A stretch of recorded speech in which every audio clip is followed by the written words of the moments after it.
Hello and welcome to a King Geoffrey war review. So it's actually been a while since we've done a war review. As you can see with the war log, everything's still going pretty great. We've now won 32 wars in a row and we're unbeaten in 34, and we have lost once in 34, 5, 6. We've lost one war out of the last 44 wars. And that was a pretty big mismatch. So it's going pretty well. As you can see with the recent results, the last war review I did was against UK Vietnamese, which is a while ago actually. The reason why is because if you look since then, we had a 45v45 after that against Reunified. They were a farming clan, so that was 134-60 win. All their bases were fake and town halls out and stuff, so no need to review that one.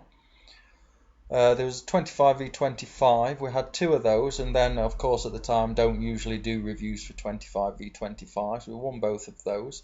Then we had three 50v50s. We had a war against Sweelite 2, who weren't a farming clan, but they were really bad. Their bases weren't very good, and I just didn't feel it was really worth taking the time to do a video on that one. We then faced CN1, who were also a farming clan. So they actually in the end decided they wanted to do a war, so we warred them properly, and we still beat them easily, and they were terrible basically and just not worth doing a review. Altar of Heroes, funnily enough, they weren't a war farming clan, but then when we matched them, they actually contacted us and said, you know, can you put your top two town all outs? We don't want to war you because we're going to lose anyway, and half our members don't want to war. So that was another one not worth reviewing. We then had Bisaya Version, which was a real war and was a good war for us. I was going to do a war review of that, but then the replays ran out yesterday during a very crucial moment. I was going to do the war review, but we're actually currently in the war. We were in the war at the time with Wanted 1.0, and at the time I wanted to do the war review. We were in a very tough position in the war, and it was very important that, you know, we had organisation and we did attacks properly and everything went well in order to win that one. So I didn't do that review either, and then the time ran out on the replays. So now we have these two 25v25 wars that I don't normally do reviews for. Now the war just finished against Wanted 1.0. We won that one 58-50. We 3-starred all their town hall 9s and 2-starred all their town hall 10s apart from one base. I'm not going to do a war review for that one because their leader didn't want us to do a video, because we actually faced this clan before and we did a review, did a video, and their leader contacted me and asked me, you know, they didn't like their bases being shown on YouTube being crushed. So they asked me if I could, well, they said that to me, so, you know, I'm not unreasonable. We make videos for our own members only. We don't really make them for other clans to watch to beat other people. So I took that video down, so that video went. So because of that, I decided not to make a video on this war, even though it was a pretty good performance, because, you know, just respect the opposition clan and the opposition leader. They don't want their bases being destroyed on YouTube, so I'm not going to put them on. So I'm just going to do a quick review of the war before that, which was against an Arabic clan that we beat 57-51. It was a pretty tough war. They were pretty good considering that this match was actually in our favour. Now, we don't really know what it was, but this Arabic clan had a YouTube channel. And there was a few things in their YouTube channels and their YouTube video descriptions that made us wonder how they did certain raids. I'm not going to go more into that, but people can guess what I'm talking about from that. So 57-51 was the result. I'm just going to go and show a few replays. I normally wouldn't bother with the small wars, but I'm going to anyway. We did struggle on their Town Hall 10s. They had some very good Town Hall 10 bases actually, and we have taken some of those. The number one base that we could not get the star 2-stars on, and the number 4 base we couldn't 2-star. I think we've taken both of those and we're using those ourselves now. But we will start with the replay on number 2, and that's my raid. We did fail on this base a couple of times, I think. By the time I did this raid, there was no pressure on me for this. The war was already won, and I did this raid at the end just to get a bit of practice on a maxed high level Town Hall 10 base. So there wasn't much pressure on me for this. Pressure makes a hell of a lot of difference in these war raids. Dragon in clan castle. Generally don't mind dragons in clan castles at all. Most people nowadays, because of the poison spell, they have lots of dragons and lava hounds, but really it's hard because clan castles are sort of a waste of time now. Witches, wizards and archers are just not worth it because they get poisoned. Dragons, a lot of the time you can just ignore them. They can lock onto a golem and then you just take them out with your normal troops. And then of course lava hounds. The big thing about lava hounds is that they're a distraction, and that's all they are really. They don't do any damage at all. All lava hounds do is distract. So if you can lure, then it's best to lure a lava hound, lure it over to a corner, kill it, and then do your raid. It's not, they can cause trouble, they can cause a bit of hassle, but generally lava hounds and dragons aren't that difficult. As you can see here, Sabe's attacking this one. It has a dragon and 3 balloons in clan castle, and they did absolutely nothing to stop him wrecking this base. A very nice 6 golem raid.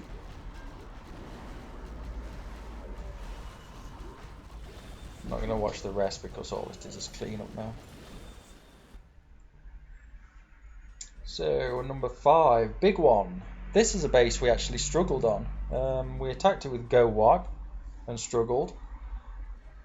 Big one wanted to hit it with air, but we weren't too keen on that because of the air defense. Obviously, if you look here, once the air defense one side go down, the lava hounds then head right across the base and are not protecting the balloons anymore at all. And I think that's the idea of this base. And here you can see his balloons get absolutely wrecked, but his minions carry on, keep getting percentage, and he actually gets very close, 47% he gets, and then he's got the town hall there. So he sends his king one side, he gets the 50% easily with his king. Then he sends his queen in this side, and at this stage I thought, well, there's no way he's going to get to the town hall before his queen dies.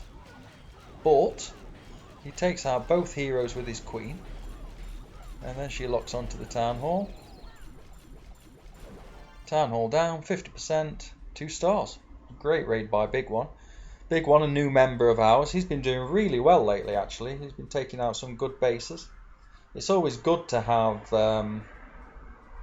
air raiders. We don't have that many. We have 2 or maybe 3 Town Hall 10 air raiders. And it's quite good because a lot of the time the air raiders can take out the bases that are tough for go wipe. And that's pretty good to have, because if we go wipers find it tough to 2-star a Town Hall 10, generally it's usually good for air raiders to get 2 stars on. Here's Peter. His favourite thing at the moment is using the earthquake spell. Now earthquake spell, instead of jump, it is very good because it creates a very wide path, and although it costs the same as 2 jump spells, creates a very wide path. And it also means that troops do not have to jump over walls, which saves valuable seconds when raiding. And they don't clump up when they jump over the wall. And they also, the broken wall doesn't disappear like a jump spell. So it's pretty good actually. But I still think it's better to have the extra rage, 2 freeze, 2 rage and 1 jump. I think that at the moment with the poison spell gives the best results. But Peter's doing very well with that style. So here's Broomster. and he's doing a, what does he do here? 4 Peckers. He usually does like the 4 Pecker strategy. We actually do go wipe quite a lot on Town Hall 10s, but everybody has different variations of go wipe. Some use 4 Peckers, some use no Peckers at all and do go wee wee. Some use 4 golems, some use 6 golems, some use 3 golems, some use 4, 5 golems, 2, 3 Peckers, 1 Pecker. I always used to use 3 golems or 4 golems, 1 Pecker, and the rest wizards. So I used to like having a lot of wizards. Well, that's when I used to attack mostly lower level bases. When you're attacking maxed bases a lot, it's probably more advisable to go with Peckers. So at the moment I'm going with 4 golems, 3 Peckers, and then about 15 wizards. Seems to work quite well for me. Some people prefer other styles, prefer more wizards, prefer witches. But, you know, it's just preference. Depends on the base as well. Different bases, you need different setups. So, oh yeah, what else we got? Guillermo, we'll watch that one. Yeah, that's quite an important thing when you're doing go wipe is different bases. You need different types of go wipe. It's not all the same strategy. Go wipe is a very, very diverse strategy. As you can see here with Guillermo, this is a completely different style of go wipe. As you can see, his aim here is no freeze. So what he needs to get his golems, all those golems in core, and then once those golems are actually in core, and he can rage those golems, they're quite effective at taking out defences. His queen actually goes around the outside here, and she gets in the percentage. But that's another style of go wipe that we use. We do, like I say, we use very differing styles. Our Town Hall 9s use very different styles as well. Not many of them use go wipe though. We used to go wipe a lot at Town Hall 9, and we used to 3-star with go wipe and go wee wee at Town Hall 9 as well. So when people say you can't 3-star with go wee wee, that's completely false. You can. If you're a good attacker, you can 3-star with anything, to be honest, at Town Hall 9. So people complaining that their members go wee wee or go wipe and can't 3-star, it's not that they can't 3-star, it's that they're not very good.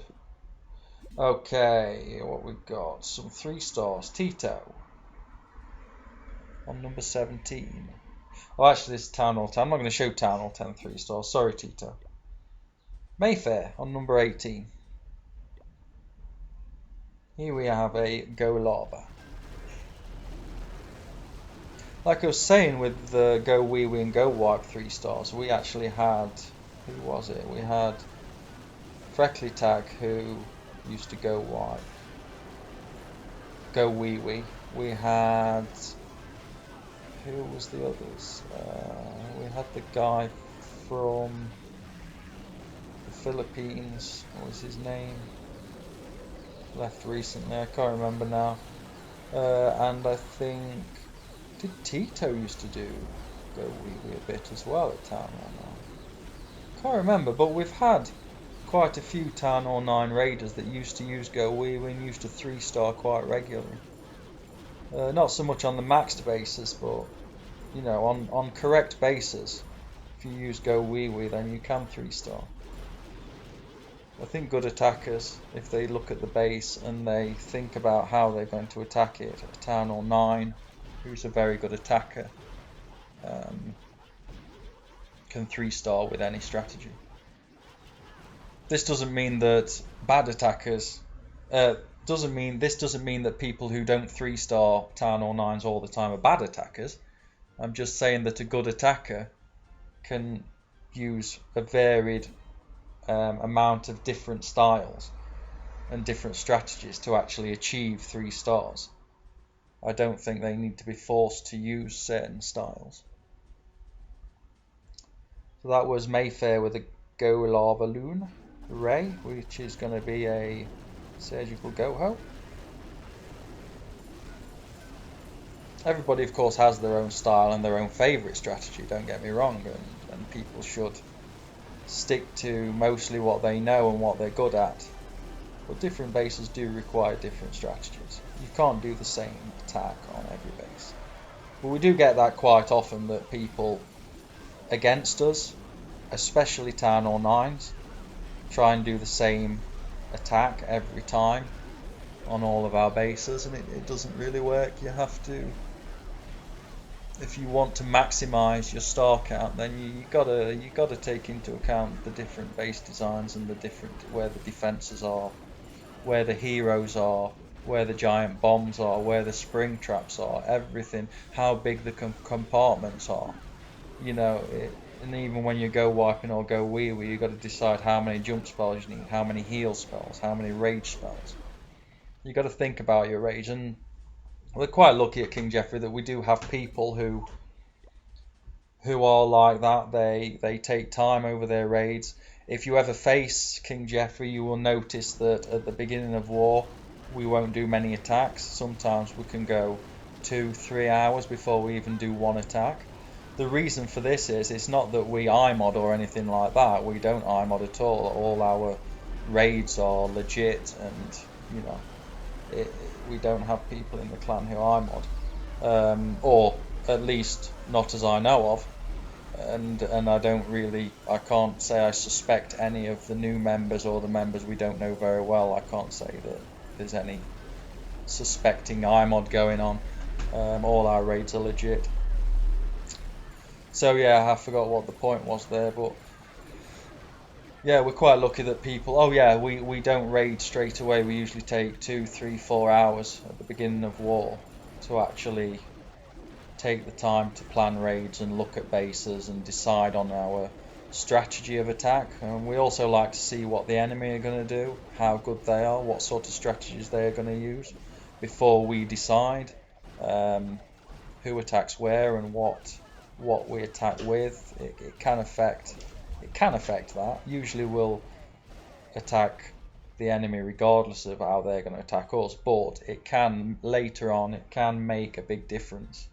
So we like to see what we're up against to start with, and sometimes we have to adjust our plans and decide who to attack and what to attack with based on that.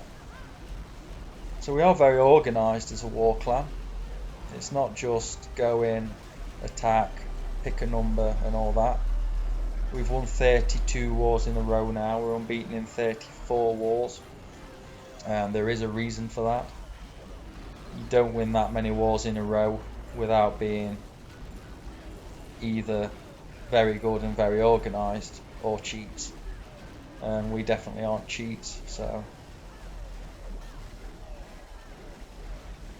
very proud of the members we have at the moment. Most of them, well, all of them, always listen to advice.